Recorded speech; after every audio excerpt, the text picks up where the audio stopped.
That's his first personal foul. Number 21.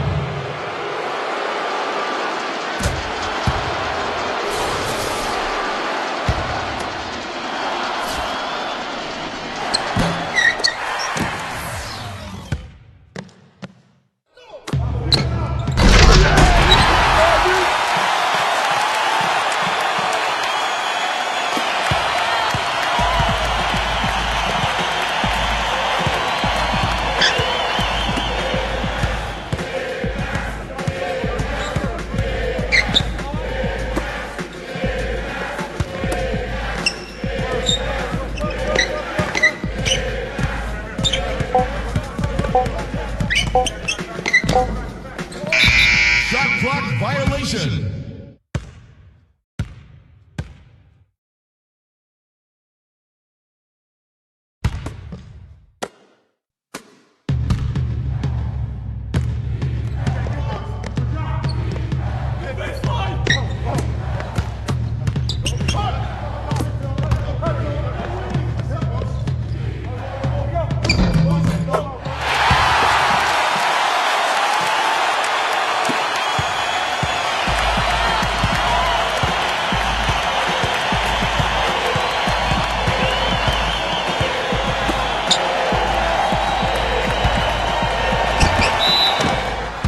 Goaltending call. The basket will count.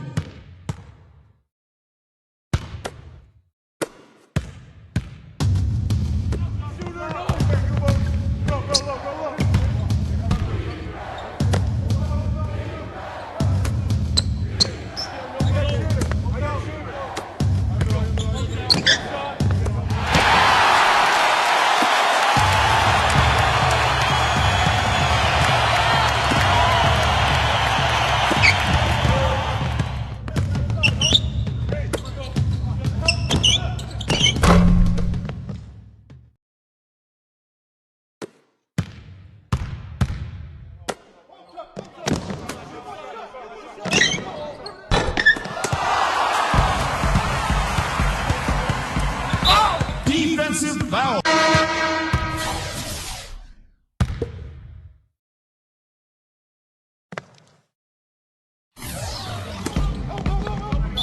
Defensive foul. Jones.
You played well enough in the scrimmage to earn an invite to the NBA Draft Combine.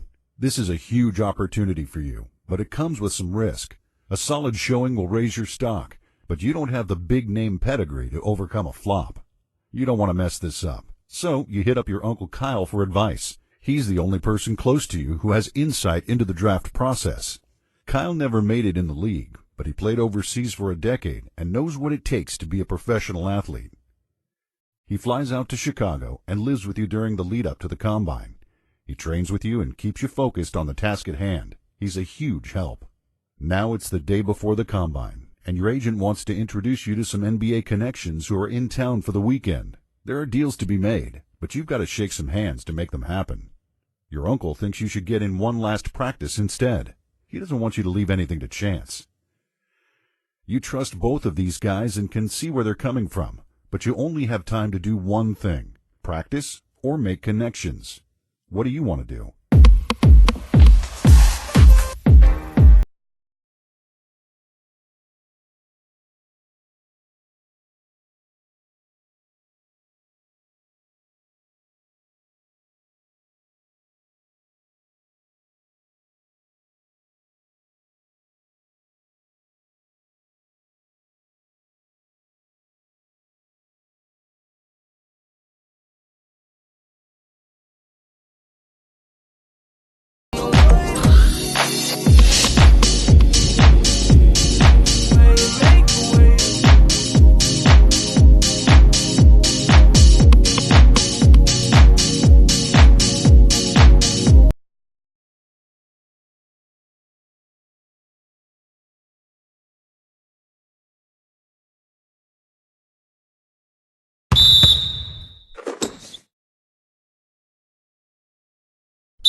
Your agent thinks you've done enough at the Combine to secure a good draft spot. He tells you that if you stay, you could see your stock drop. Better to quit while you're ahead. Your Uncle Kyle thinks you have more in you. He's trained with you, and he believes you haven't shown your best self yet. He wants you to keep participating in the drills so you can elevate your stock. On one hand, your agent has connections. He has insight into what front offices are thinking. But on the other hand, Your uncle knows your game better than anyone. Does he see something your agent doesn't? Now it's up to you. Do you keep doing drills at the combine, or do you call it a day?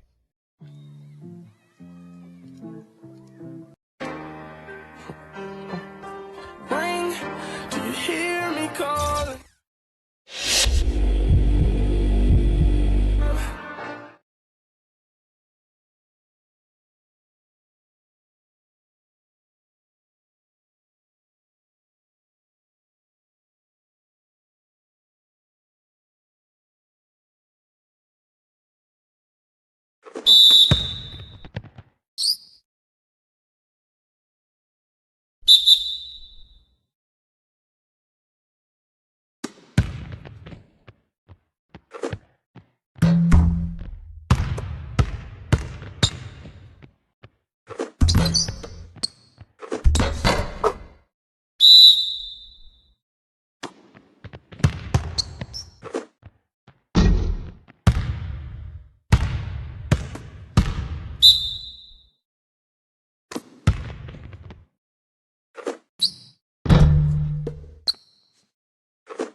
How far are you willing to push your luck? Do you want to keep competing at the combine, or are you happy with your draft stock?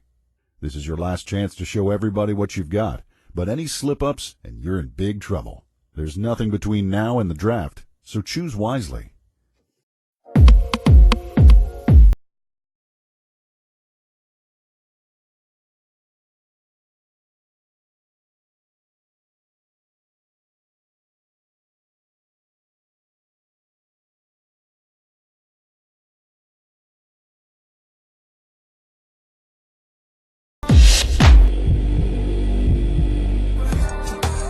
With the draft approaching, your agent calls you into his office for a meeting. You're nervous, not sure what kind of news he has for you. He tells you that he can't make any promises, but there are strings he can pull to try to steer you to the team of your choice. Is there anywhere you want your agent to steer you, or are you willing to leave it to chance? Let him know what you think.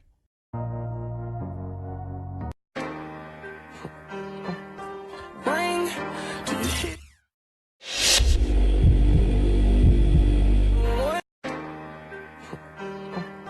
Ring.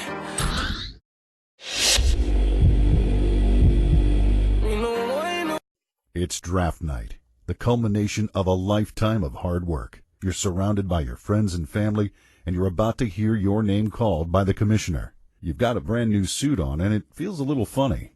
You're not used to this kind of life. It's all so new to you. But you'd better get used to it, because in a few minutes, everything's gonna change. Where will you begin the rest of your life?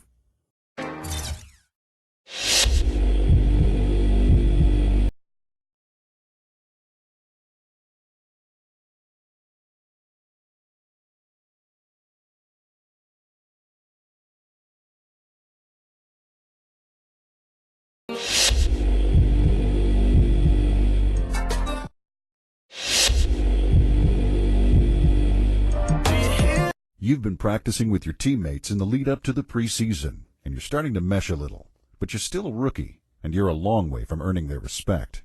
Until actual games start, the only way you can prove yourself is by going up against your teammates. A lot of guys stick around after practice and play each other one-on-one. Things get heated. Pride's on the line. You decide the best way to earn respect is to challenge one of your teammates, but you're not sure how to approach it. If you call out the team's star, you'll earn yourself a lot of credit by beating him. But he's a star for a reason, and it's not going to be easy. This could seriously backfire. You could challenge a weaker player instead, and you'd have a better chance of showing out. But beating a rotation guy would only take you so far in your teammates' eyes. What do you want to do? Challenge the star or someone who's just okay?